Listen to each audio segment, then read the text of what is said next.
This is Switzerland, right here, at the center of Europe. You see it on the map, and you know very well where it sits. Now this is the European Union, and this is NATO. You see it immediately, and you already know the answer. Switzerland did not join either of these two powerful organizations, not the EU, not NATO. You hear many explanations for this. Democratic choice, history, international law, neutrality, mediation. All of those are real, but they are not where the story begins. Today, we focus on the reason that made all of those choices possible in the first place. There is only one starting point: geography.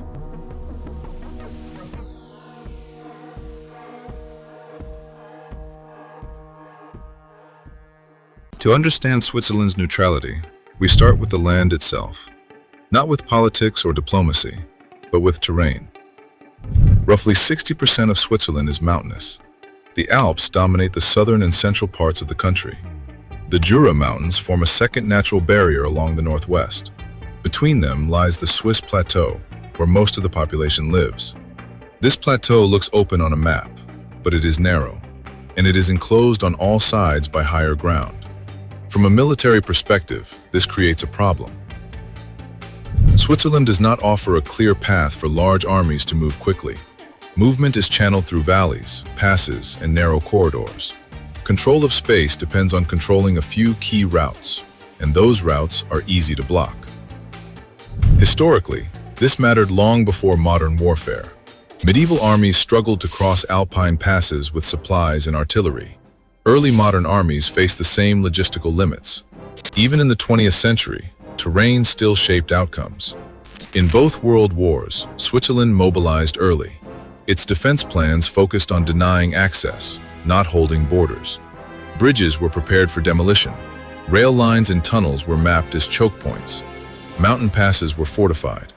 The goal was simple: make entry slow, make occupation costly, and make long-term control unattractive. But geography does more than slow an invader. It also limits what an occupier can gain.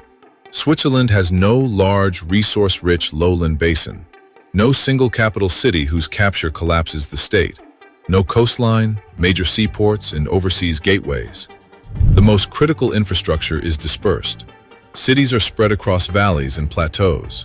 Political power is decentralized. From a geographic standpoint, Switzerland is difficult to dominate decisively. Even if an army enters, the land does not offer strategic payoff proportional to the effort. This is what makes Swiss geography unusual. It does not promise victory to defenders, but it denies efficiency to attackers. That distinction matters.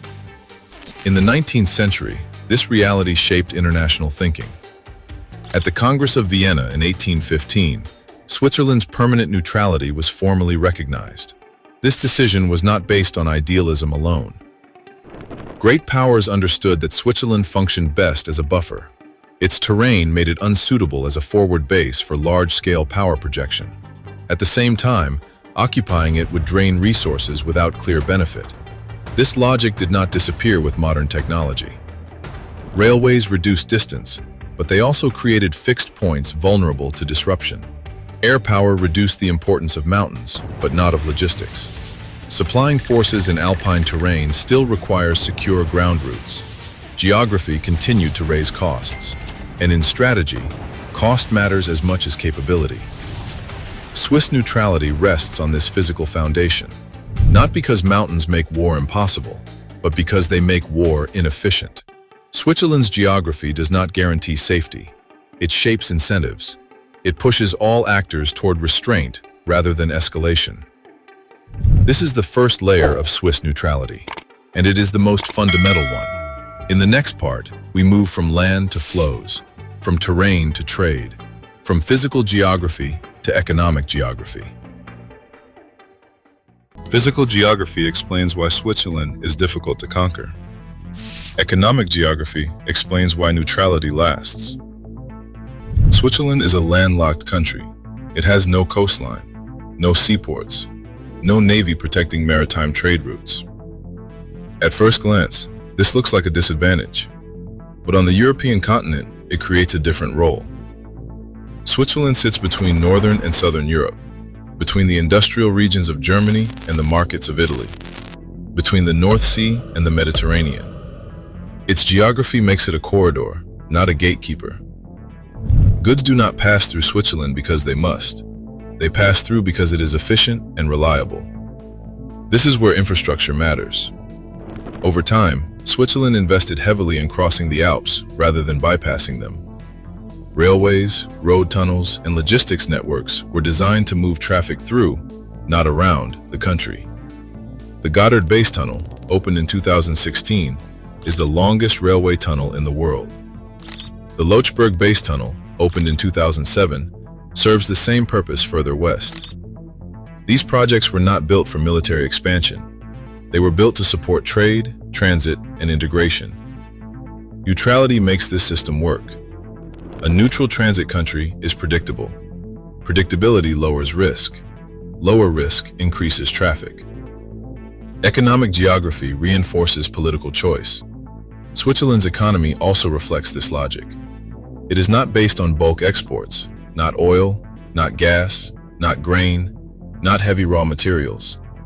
Instead, it specializes in high-value, low-volume sectors: finance, insurance, pharmaceuticals, precision manufacturing. These industries do not require territorial expansion. They do not depend on military control of trade routes. They depend on trust, legal stability, contract enforcement.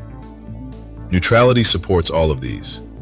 Switzerland does not need to project power abroad to protect its economy. Its economic value is not tied to domination of space. It is tied to confidence in institutions. This also limits external pressure. Sanctions and blockades work best against economies dependent on narrow choke points. Switzerland's economic links are dense and diversified. Trade flows are spread across multiple neighbors. No single corridor defines survival. This reduces vulnerability. Economic geography also shapes diplomacy. Geneva hosts a large concentration of international organizations. These institutions rely on political neutrality and legal predictability. Their presence reinforces Switzerland's global role as a service provider rather than a power broker. This creates a feedback loop. Neutrality attracts institutions. Institutions increase economic value. Economic value strengthens neutrality. Over time, neutrality becomes profitable, not symbolically, structurally. Choosing sides would not increase Switzerland's leverage. It would increase exposure. Economic geography turns neutrality into a rational strategy, not a moral stance, not a historical habit, but a calculation rooted in space, flows, and incentives. This is the second layer of Swiss neutrality. Land made conquest inefficient. Economics made non-alignment rewarding. In the next part, we look inward, at how geography shaped Swiss society itself. Geography does not only shape borders and trade, it also shapes societies. Switzerland is a small country, but it is not a uniform one. Within a limited space, several linguistic and cultural regions coexist. German is spoken by the majority, French is spoken in the west, Italian in the south, Romansh in parts of the Eastern Alps. These regions developed in close contact with neighboring cultures, but none of them became dominant enough to define the whole country. Mountains and valleys played a role in this. They limited central control. They preserved local autonomy. Over time, this produced a highly federal political system. Power is divided between the federal level, the cantons, and the municipalities. No single city concentrates authority. Bern is the federal capital, but it is not a political or economic megacity. Zurich is the largest city, but it does not dominate the state. This spatial balance matters. Internally, Switzerland is built on compromise rather than hierarchy. Externally, it encourages restraint rather than alignment. Social geography also shapes defense. Switzerland does not rely on a large professional expeditionary army. Its military system is based on a militia model. Citizens are distributed across the territory. Defense planning assumes protection of space, not power projection. Military infrastructure has historically been embedded in civilian geography. Airfields, storage facilities, and defensive positions were dispersed. This reinforces a defensive mindset. The purpose is to protect territory, not to intervene abroad. Cultural geography reinforces this logic. Switzerland developed as a borderland, not as a civilizational core. It absorbed influences without being absorbed. Neutrality became a way to manage diversity, not just internationally, but domestically. Remaining neutral externally reduced pressure on internal cohesion.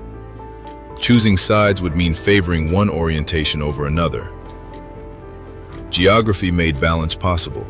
Society made balance necessary. This is the third layer of Swiss neutrality. This internal balance explains why neutrality became stable, but stability is not the same as permanence. Geography shapes incentives. It does not freeze history. So the question now is this: does Switzerland's geography still matter in the modern era? Geography is powerful, but it is not absolute. In the modern era, mountains no longer guarantee protection. Airpower bypasses terrain. Missiles ignore valleys. Cyber operations do not respect borders at all. Switzerland understands this. Its defense planning has long moved beyond reliance on terrain alone. Neutrality is no longer protected by mountains. It is protected by credibility, by preparedness, and by restraint. Economic pressure has also changed the equation. Sanctions do not require invasion. Financial systems can be targeted remotely. Trade flows can be disrupted without crossing borders. Geography offers little shelter here, but it still matters indirectly. Switzerland's dense infrastructure supports redundancy. Its decentralized systems reduce single points of failure. Its economic diversification limits external leverage. Geography no longer provides immunity, but it still supports resilience. This distinction is critical. Neutrality today is not guaranteed by landforms. It is maintained by policy choices made viable by geography. Switzerland does not remain neutral because it is untouchable. It remains neutral because confrontation offers little strategic gain, and cooperation still makes sense. Geography no longer decides outcomes on its own, but it continues to shape the cost of decisions. In a world where force travels faster than terrain, that cost still matters. Switzerland's neutrality is often explained as a choice, but choices are shaped by constraints. In Switzerland's case, those constraints are geographical. The land made conquest inefficient. Economic space made neutrality profitable. Social geography made it sustainable. And in the modern era, geography still shapes the cost of confrontation. Switzerland is not neutral because it avoids power. It is neutral because its geography rewards restraint more than ambition. That is why neutrality endured, not as an ideal, but as a stable equilibrium.